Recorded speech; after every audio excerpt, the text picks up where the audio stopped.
everyone to the third module of Science Policy and Advocacy for STEM Scientists course. Gary McDowell, he served as the Executive Director for Future of Research, which was a nonprofit started many years ago. And I've been lucky to be part of Future of Research for past many years. And then after that, Gary recently started his own organization. Gary, correct me if I say the name wrong. Lightoller.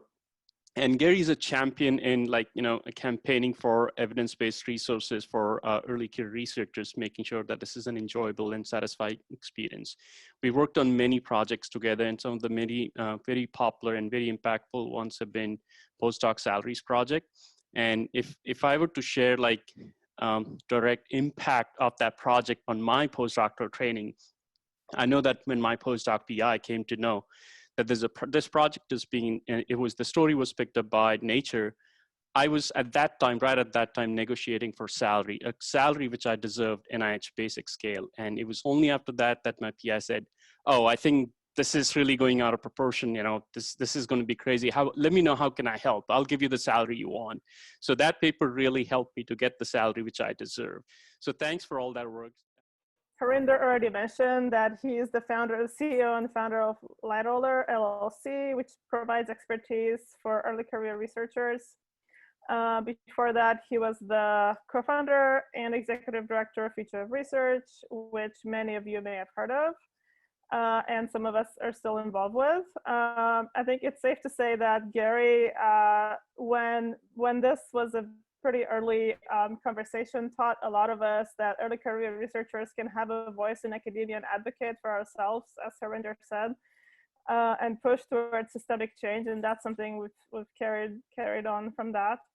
And I think this module probably wouldn't exist without Gary's influence in this area, because he's really pushed this when I think no one was doing this at the time, and we were among the first. So as was mentioned before, among Gary's accomplishments are that he was appointed to a Next Generation Researchers Initiative, as Lita mentioned, which is a congressional mandated committee convened by national academies, looking at policy and programmatic steps which a nation can undertake to successfully launch and sustain careers of researchers in biomedical and behavioral sciences. And he was involved in the Breaking Through report. I'll share a link to that shortly. And he got his PhD in oncology from the University of Cambridge, UK. And today he will talk about systemic change from the perspective of early career researchers and how we can empower them to affect change through grassroots advocacy. And he will also cover the importance of increasing transparency around academic issues. Gary? There's a lot that I really wanted to try and get in here, but with a very short space of time, I just wanted to rattle through some very key points that I've learned through the work that we've done, and hopefully that are useful for you sort of across any policy advocacy front, any issue that you're working on. I think these are things that ring true. So I wanted to just start with a little bit of a career introduction. Again, I have here at the top, this is what I call my sort of non-independent training kind of timeline, academic in particular. And just one key point I wanted to highlight is I'm still sort of on this trajectory. I still work with academics in this coalition, this network that looks at inclusive education spaces for undergraduates in particular. And I work with social psychologists and anthropologists looking at diversity and inclusion in the undergraduate space, and trying to figure out why people do or do not stay in STEM undergraduate majors. This really is something I feel very strongly about, not only from my, just my sense of the way the enterprise should be more inclusive and more equitable, but I have this trajectory. I did my undergrad, my PhD, etc. at Cambridge. I just want to point out, I'm from Northern Ireland and I lived in the Highlands of Scotland, and that trajectory really was kick-started by chance. I would say by applying for this masterclass in London in the UK when I was 16. I didn't think I'd get in. I just sort of applied because I had some free time my best friend and I both applied. It was Imperial College London, which, to give you a sense, neither of us had heard of at that time. We both came from non-science, non-graduate degree backgrounds. And we went, and in particular, we met all these people who were like us, who were all applying to Cambridge, which was something we had never considered doing. And so really because of that, I sort of embarked on what was an 8-year trajectory at Cambridge in chemistry and then oncology. And then the Cambridge to Cambridge pipeline that exists going to Harvard Med. And then as I was going through this trajectory, I became more and more interested in how we do science, and particularly in the people who do science. This is really what I care most about. Is there's so much focus on grants and papers and output and product, but I'm really keen on trying to figure out how we better train and support people through the enterprise. And so through this time, in my time in America, I think it's also key to point out that I arrived as an immigrant on a J1 visa. I got a green card through marriage after the Windsor case in the Supreme Court, where my marriage was then federally recognized for the purposes of immigration. And I have like my sort of advocacy timeline here, my policy side. And I think what's key to point out is if you look at where the J1 is, you'll see this blank space between when I was a PhD and involved in grad student politics and when I got into the work that I did with Future of Research and postdoc advocacy. And I've sort of popped in the timelines. Again, you already know I was involved with rescue biomedical research. I was already on the NASM study with Dr. Benenson. And I now run this consultancy. I try to work with organizations to help them better think about how to support and work with early career researchers. And I have this question mark. It's sort of open-ended at the moment where this is all going. There's not a lot of work going right now. And so I wanted to sort of highlight this as I'm in a sort of inflection point, I think, in my career that I just wanted to point out. The career trajectories are they're not always very linear. They're sort of very wavy. So the take-home points I really wanted to hammer home for today for you to think about: 3 things. First is transparency, and in particular, communicating the views of those who often are not represented or who are not heard to those who are in power, and finding a way of doing that. I want to talk a little about how to mentor a community or to work with communication amongst a group of people, providing support, and also trying to provide a way to uplift those people and help them feel more empowered. And then a little bit of a philosophical thought about how to policy and the system of advocacy versus policy. I'm a very outspoken person about a lot of issues, and I sort of slip into the advocacy side while also trying to work a lot on the policy side. And a little bit in contrast to what Chris just spoke about, I sort of come from the bottom end of the power scale of the people who are in more the grassroots, and to try and think a little bit of the pros and cons of that. So starting with transparency and communicating the views of early career folks, there's a really good example I just want to briefly highlight, which was to do with peer review, and in particular, the participation of grad students and postdocs in peer review. And I was at a peer review meeting, actually one of the follow-up meetings to ASAP Bio that Chris just mentioned. And somebody from eLife produced this figure and presented and said, we asked, our early career group asked grads and postdocs, have you participated in peer review? And if so, how much involvement did your PI have? And over 50% said none at all. And what I think amazed, this was deliberately quite a diverse group of people in the room, particularly amongst career stage as well. There were a lot of young people there. And senior people started to just lose their minds over this figure. This isn't possible. This can't be true. I do not believe this. And they, to our amazement of the younger folks, everyone was like, there must be some reason, this can't be right. And the conclusion that they tried to steer towards was, oh, everyone must be getting invited as a reviewer independently as a grad student, which I think for most of you, certainly from all the people I've ever talked with about this, is not the experience we've had.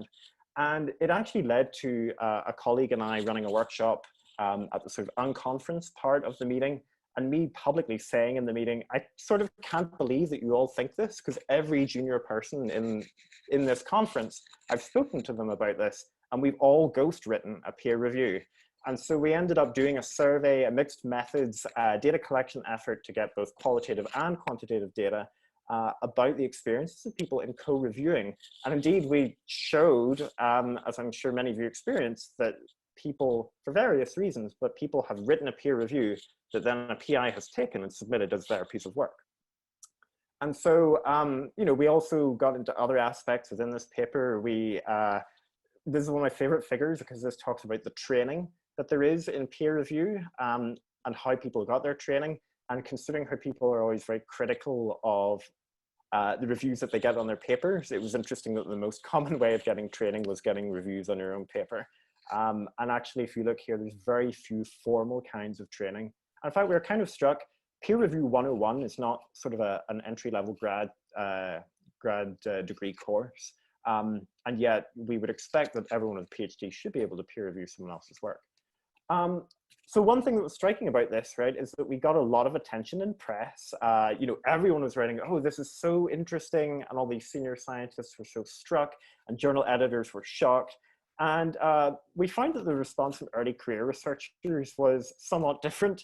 And we had all these comments on social media that basically rotated around, how did you publish a paper about somebody that everyone already knows? We already all know this, right? Like surely this is a known thing. And I think one of the key things about transparency and coming with these views that we have and experiences we have is trying to make clear that a lot of people either don't know what's going on, and I think there's a lot of people who have had very great experiences and just never experienced this. But also there are people who will insist that this never happens at my institution. I don't know anyone who does this. And so part of this work in transparency and communicating experiences, both quantitative and qualitative, is trying to get across, like, no, this actually happens, and trying to get people to admit there's a problem. Quantitative and qualitative data are both important, but for different reasons and audiences. And perhaps you've already touched upon the idea in politics, for example, that often personal stories can be more useful than just having a data set. But I also caution you that people needing to gather more data often becomes a distraction in solving a problem. We have enough data about the lack of diversity and inclusion in the academy. We don't need to be collecting more, we need to be taking action. So that's just one little outline. And I want to also make clear that your experience is yours to share or not. It's very important to create a space for people to speak, and then allow you to speak more widely or not on their behalf. And that's something that we tried to do at Future of Research, was allow people a sort of anonymous space, particularly people who are foreign, particular people from underrepresented groups, to then speak out for them, and not to override their voices, but to try and find a way of communicating their voices clearly. Thinking about community and mentorship, you've read, hopefully, the paper that was sent as the prior reading. And I just want to point out, we have this model at Future of Research that has always worked really well. We ask people, we pose a problem statement, and we ask people to come up with the problems that they see in that sphere. And they, you know, people write down in Post-it notes all the problems they see in this space. And then the second half of the workshop, we ask them to come up with solutions to those problems. It's been extremely effective, both at generating data, such as you can see here, but also, I'll just skip to this slide. This is a recent example where we talked about the issue of postdocs being unable to take their projects with them. We were able to get data. We were able to, like, put this issue out and give voice to it, but also the people who participate are given a space to vent and give voice to their problems. But it's not just a session where everyone complains. We also get a lot of people leaving very positive, because we've had a bit of a productive conversation about how to fix this.